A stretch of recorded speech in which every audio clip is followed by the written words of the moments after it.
Hello everyone, the update's gone live and here we are.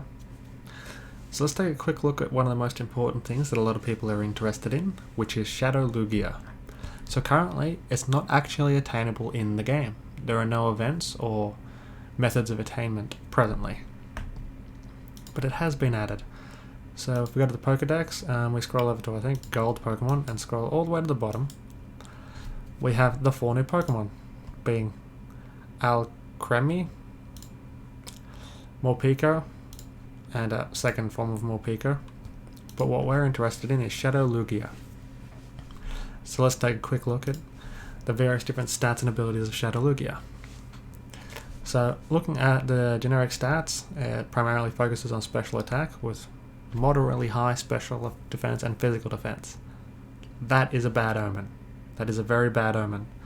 That means this is primarily probably going to be used as a tank or an off tank and be pretty bad at dealing damage in regards to its stats and attacks. But let's take a look. Ability Deflect.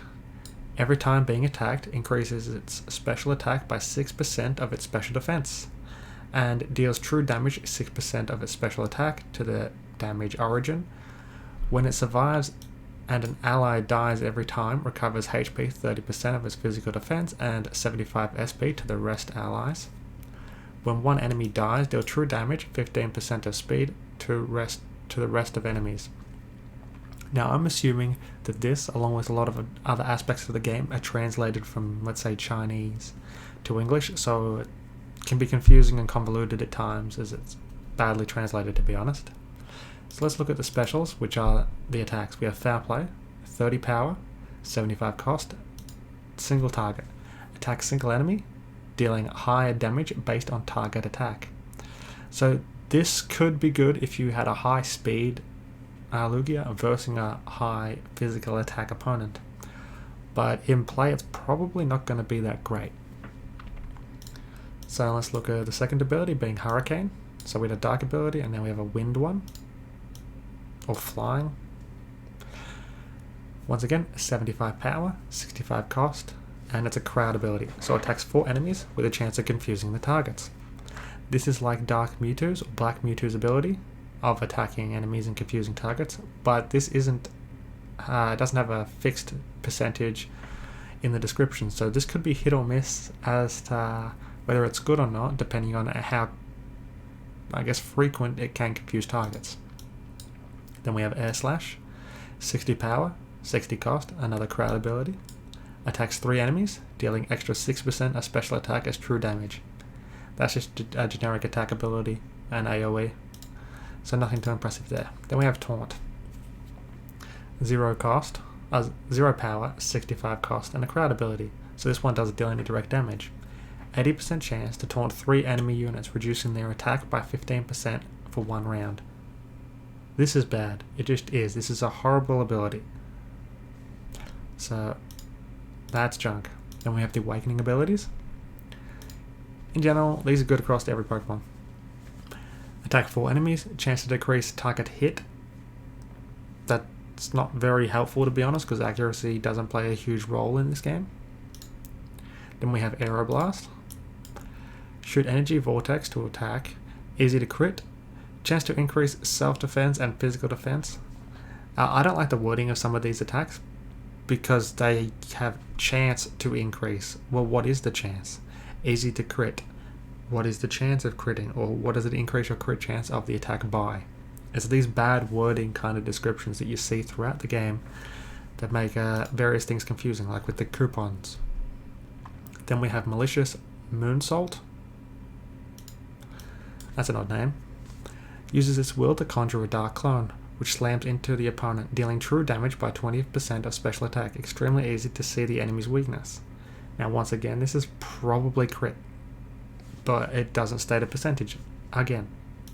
And then we have the passive abilities. We have Tank, plus 15% physical defense and special defense.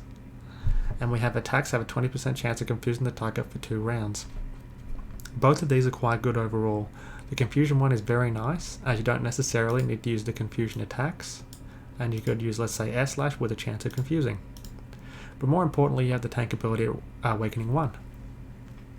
With this increasing your physical defense and special defense, you have bonuses related to your main ability. So every time being attacked increases its special attack by 6% of its special defense.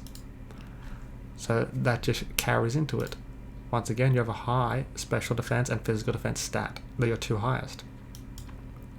So it looks like it's going to be heavily defensive overall. But unlike a lot of the other Pokemon,